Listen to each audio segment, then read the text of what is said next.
মানবিক মানুষদের দিকে তাকিয়ে আছে নিহত আব্বাস আলীর 7 সন্তান।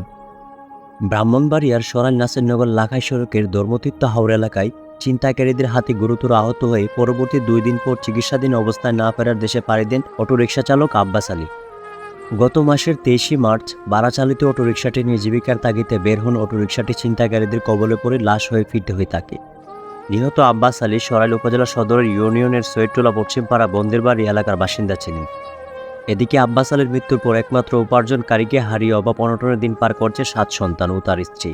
স্থানীয়দের প্রাথমিক সহযোগিতায় কোনো মতে কদিন চললেও অনিশ্চিত তাদের আগামী। নিজের জীবনসঙ্গীকে হারিয়ে ভারসাম্যহীন মানুষের মতো স্তব্ধ তার স্ত্রী। শিশু সন্তানদের চোখে মুখে আজও কান্নার ছাপ। তবে মানবিক দৃষ্টিকোণ ও দায়িত্ববোধ থেকে হতদরিদ্র ও অসহায় পরিবারটির পাশে দাঁড়ানোর উদ্যোগ নিয়েছে জনপ্রিয় স্বেচ্ছাসেবী সংগঠন তারুণ্যের সরাই।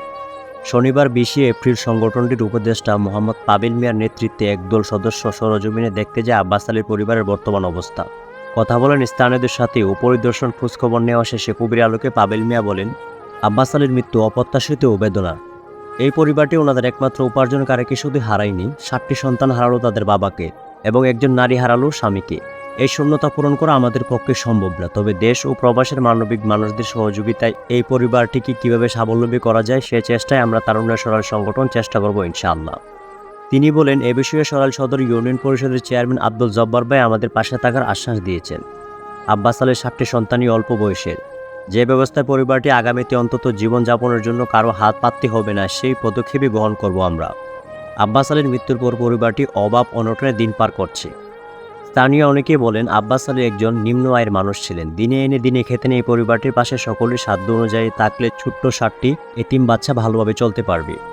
এ বিষয়ে সরাইল সদর ইউনিয়ন পরিষদের চেয়ারম্যান আব্দুল জব্বার বলেন, আব্বাস আলীর মৃত্যুর পর তার পরিবারটি অতি কষ্টে দিন পার করছে। তিনি অটোরিকশা চালিয়ে সংসার চালাতো। তারুণ্যের সরাইল যে এই পরিবারটির পাশে দাঁড়িয়েছে, তাদের স্বাবলম্বী করার উদ্যোগ গ্রহণ করেছে, তা অবশ্যই প্রশংসার দাবিদার। আমি ব্যক্তিগতভাবে এই বিষয়ে সর্বোচ্চ সহযোগিতা করব এবং চেয়ারম্যান হিসেবে সকলের প্রতি আহ্বান জানাই, আপনারা নিজেদের সামর্থ্য অনুযায়ী পরিবারটির পাশেই দাঁড়ান।